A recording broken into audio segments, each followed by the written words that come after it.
Hello guys, welcome back to our channel with a great energy.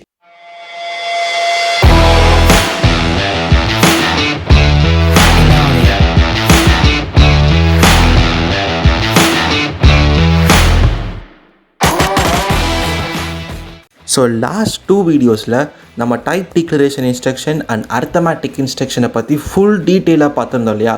So இன்றைக்கி அந்த 2 டாப்பிக்கை base பண்ணி சில 10 கொஷின்ஸை தான் சால்வ் பண்ண போகிறோம். So let's get started. Okay, so நம்ம லிஸ்ட்டோட first question 5.0 + 4 will be integer, floating point number or character. போன வீடியோ பார்த்தாங்க எல்லாருக்குமே கிளியராக தெரியும், ஒரு ஃப்ளோட்டோட ஒரு இன்டீஜர் ஆட் பண்ணால் கண்டிப்பாக ஃபைனல் அவுட்புட் இன்டீஜராக இருக்காது, ஃப்ளோட்டாக தான் இருக்கும். So the correct answer is floating point number. Okay, so next கொஷனுக்கு மூவ் பண்ணலாம். Find the answer of the expressions. First 2 × a divide by b minus c plus d. இதை பார்த்தோன்னே உங்களுக்கு ஒரு டாபிக் பக்குன்னு ஞாபகம் வந்திருக்கணும். Yes, operator precedence. இங்கே எந்த ஒரு பேரந்தசிஸும் இல்லை. ஸோ லெஃப்ட் டு ரைட் படி எந்த ஆப்ரேட்டர் ஃபஸ்ட்டு வருதோ அந்த ஆப்ரேட்டரோட ஆப்ரேஷன் தான் ஃபஸ்ட்டு நடக்கும். So first 2 × 6, 6 is 12, 12 divide by 4 3, 3 - 4 -1, -1 + 1, answer finally 0. அதே மாதிரி தான் கீழேயும் first priority operators multiplication division பார்க்கும், அதுக்கப்புறம் second priority operators addition subtraction. அதுலேயும் லெஃப்ட் டு ரைட் எது ஃபஸ்ட்டு வருதோ அதோட ஆப்ரேஷன் தான் நடக்கும். இங்கேயும் எந்த பேரந்தசிஸும் இல்லை. So first a is equal 20, அப்போ 20 divide by 5 4, 4 × 2 8, 8 + 7 15, and 15 - 5 10 is what the final answer. So moving on to third question, what data type will the following returns? First 4.0 divided by 2 + 5. பார்த்த உடனே நீங்கள் கண்டுபிடிச்சிருக்கணும். எஸ், என்னது? இந்த 2 கொஷனுக்கும் நீங்களே வீடியோ பாஸ் பண்ணிட்டு டக்குன்னு answer கண்டுபிடிங்க. ஓகே, நீங்கள் கண்டுபிடிச்சிருப்பீங்கன்னு நினைக்கிறேன். ஃபஸ்ட் கொஷின் பார்த்த உடனே தெரியுது 4.0 வந்தாலே என்ன, ஃப்ளோட்டிங் பாயிண்ட் நம்பர். நான் ஃபர்ஸ்ட் 4.0 டிவைட் பை 2 கண்டிப்பாக 2.0 தான் அதோட ஆன்சராக இருக்கும். அப்போது ஒரு ஃப்ளோட்டோட இன்டீஜர் ஆட் பண்ணால் நமக்கு ஃபைனல் ஆன்சர் கண்டிப்பாக ஒரு ஃப்ளோட்டாக தான் வரும். அண்ட் செகண்ட் கொஷின் பார்த்தோன்னே தெரியுது இதில் எந்த ஒரு ஃப்ளோட்டிங் பாயிண்ட் நம்பரோ இல்லை. ஸோ ஸ்ட்ரெயிட்டாக சொல்லலாம், it will return a integer data type. So moving on to the next question, which of the following is invalid in C? Yes, இதையும் நீங்கள் பாஸ் பண்ணிட்டு டக்குன்னு கண்டுபிடிங்க பார்க்கலாம். It's the easiest question.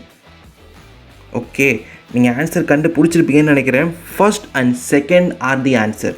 ஏன்னா ஃபர்ஸ்ட் எடுத்தோடனே a is equal to 4 semicolon போட்டு b is equal to aன்னு போட்டிருக்காங்க.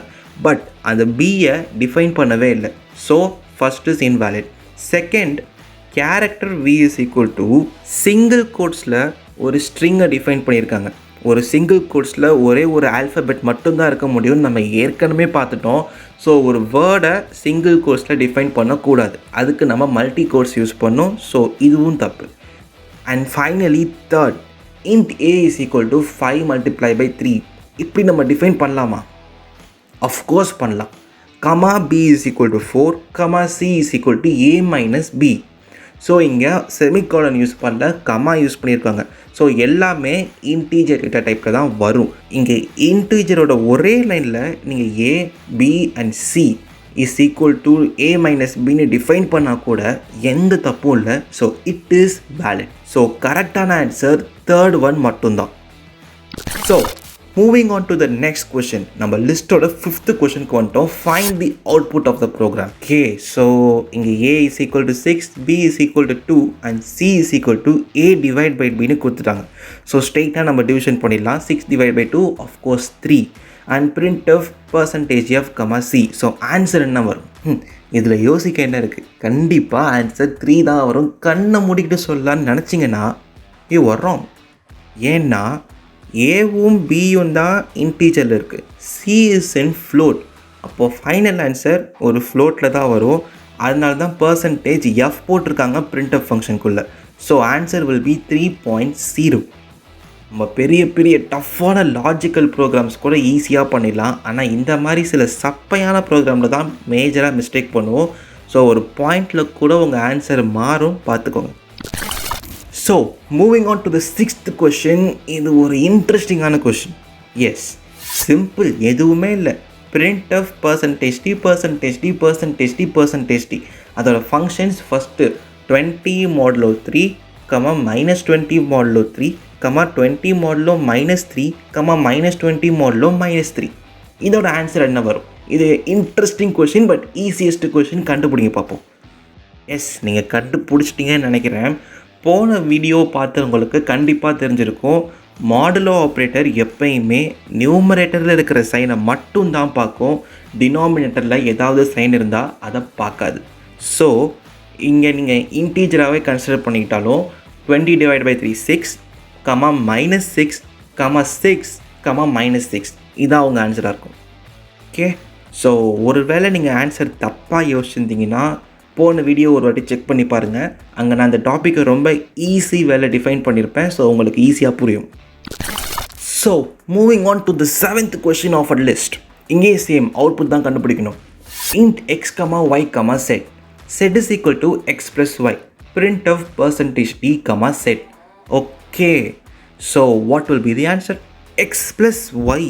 அதான் ஆன்சராக வரும். யாரெல்லாம் சொன்னீங்களோ கங்க்ராச்சுலேஷன்ஸ் கைஸ், நீங்களா 100% ஆன்சரை தப்பாக சொல்லியிருக்கீங்க. அண்ட் இது ஒரு காமனாக நடக்கிற மிஸ்டேக் தான். நம்ம மோஸ்ட்லி இந்த மாதிரி கொஷின்லாம் வேகமாக ஆன்சர் பண்ணிட்டு போகணுங்கிற தாட்டில் மட்டும்தான் இருப்போம். ஸோ printfல இருக்கிற பர்சன்டேஜ் டியை நம்ம பார்க்க மாட்டோம். z is equal to x plus y, printf okay x plus y தான் ஆன்சராக இருக்குன்னு சொல்லிட்டு போய்கிட்டே இருப்போம். ஆனால் இங்கே x and y ஒரு integer and z is equal to x plus yன்னு அசைன் பண்ணியிருக்காங்க, தவிர x plus y டபுள் கோட்ஸ்குள்ளே இல்லை. டபுள் கோட்ஸ்குள்ளே இருந்தால் நம்ம சொன்னது கரெக்ட், பட் இங்கே ஆன்சர் 0 தான் வரும். ஏன்? எஸ், இந்த நேரம் உங்களுக்கு ஸ்ட்ரைக் ஆகிருக்கும். எக்ஸ் அண்ட் ஒய்யை நம்ம டிஃபைன் பண்ணவே இல்லை. So z is equal to x plus yனாலும் x and yயோட டிஃபால்ட் வேல்யூ 0வாக தான் இருக்கும். So final answer will be 0. Okay, so moving on to 8th question. Same, find the output. இது ஒன்றுமே இல்லை, சிம்பிள் கொஷின் தான்.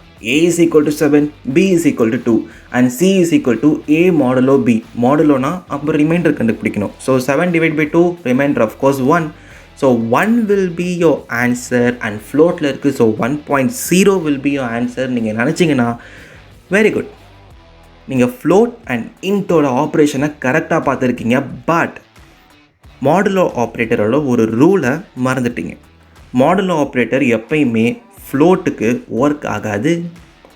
ஸோ இதோட ஆன்சர் கண்டிப்பாக 0வாக தான் இருக்கும்.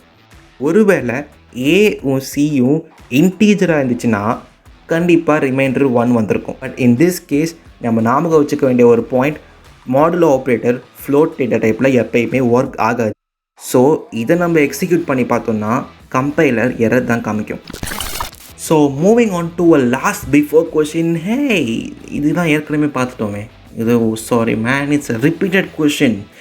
இதோட ஆன்சர் தான் முன்னாடி நமக்கு தெரியுமே. 6 - 6 6 - 6 அப்படின்னு சொல்லிட்டு நான் போக மாட்டேன். நல்லா பாருங்கள், அங்கே மாடுலோ ஆப்ரேட்டர் யூஸ் பண்ணிட்டோம், இங்கே டிவிஷன் ஆப்ரேட்டர் இருக்குது. டிவிஷன் ஆப்ரேட்டர் மாடுலோ ஆப்ரேட்டர் மாதிரி எந்த சீனும் போடாது. நம்ம நார்மலாக மேக்ஸில் எப்படி யூஸ் பண்ணுவோமோ அதே மாதிரி தான் இங்கேயும் யூஸ் பண்ணோம். ஸோ இங்கே எங்கே மைனஸ் இருந்தாலும் அது கன்சிடர் பண்ணிக்கப்படும்.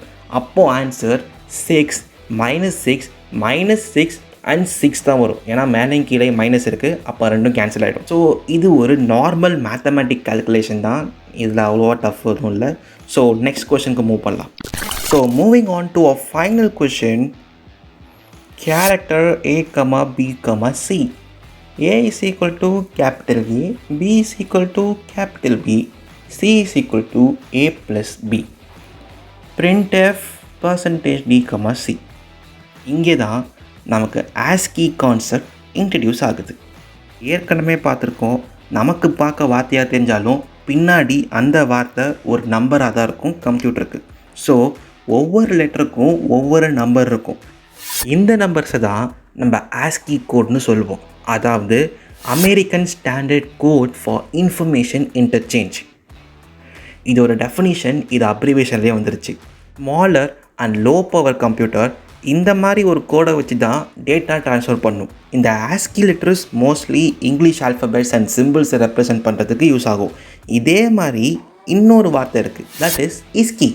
இது ஒன்றும் தப்பான வார்த்தை இல்லை. இஸ்கினா Indian standard code for information interchange. Simple. இது நம்ம இந்தியன் லாங்குவேஜஸ்க்கு யூஸ் பண்ணுவோம், அவ்வளோதான். Coming back to the question, இங்கே A is equal to capital A and B is equal to capital B தான் போட்டிருக்கோம். ஸோ இது ஒரு இங்கிலீஷ் ஆல்ஃபபெட். அப்போது ஆஸ்கி கோட் தான் யூஸ் பண்ணுவோம். கேபிட்டல் ஏக்கு ஆஸ்கி வேல்யூ என்னன்னு பார்த்தீங்கன்னா 65. அப்போது கண்டிப்பாக பிக்கு என்ன இருக்கும், 66. ஸோ 65 + 66 நம்ம ஆட் பண்ணோன்னா 131 வரும். But and another point to be noted, கேரக்டரோட ரேஞ்சே -128லேருந்து 127 வரைக்கும் தான். அப்போது 131 அவுட் ஆஃப் ரேஞ்ச். எப்படி நம்ம வாழ்க்கை ஒரு வட்டமோ அதே மாதிரி கேரக்டர் ரேஞ்சையும் நம்ம வட்டமாக கன்சிடர் பண்ணிக்கிட்டால் -125ங்கிறது தான் இதுக்கான ஆன்சர். ஆனால் இங்கே டேட்டா டைப் எல்லாமே கேரக்டரில் தானே இருக்குது. அப்போ கேரக்டர் தானே ஆன்சராக வரணும்னு சில பேர் யோசிச்சிங்கன்னா %d கொடுத்துருக்காங்க. %d நம்ம எதுக்கு யூஸ் பண்ணுவோம், ஒரு இன்டீஜர் ரெப்ரசன்ட் பண்ண தான். அதுக்காக தான் இப்போ நம்ம இவ்வளோ வேலை பார்த்துருக்கோம். ஓகே, இந்த வீடியோவில் நம்ம 10 கொஷின்ஸையும் சக்ஸஸ்ஃபுல்லாக பார்த்து முடிச்சிட்டோம். That's all in this video guys. இந்த வீடியோ பிடிச்சிருந்தால் மறக்காமல் லைக் பண்ணுங்கள், அப்படியே உங்கள் ஃப்ரெண்ட்ஸ் கூட ஷேர் பண்ணுங்கள். அண்ட் நம்ம சேனலுக்கு ஃபர்ஸ்ட் டைம் வந்தீங்கன்னா மறக்காமல் சப்ஸ்கிரைப் பண்ணிடுங்க. So see you guys in the next video. Till that, bye bye.